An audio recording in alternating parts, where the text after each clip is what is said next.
how to order from your Houzz application. So in this video I will tell you guys how to do this. Just watch this video till the end. So first of all, you need to go and open your Houzz application. Then it will open directly as you see on your home page. If for example I will search for something that I wanna buy or I wanna order, for example I wanna order this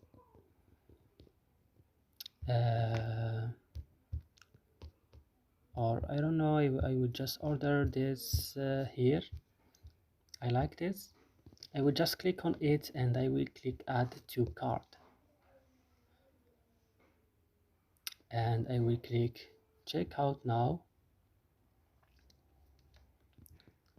and then I will add my informations right here and click continue, and that's it. So I hope this video is useful for you. Don't forget to like and subscribe in our channel, and see you in another video.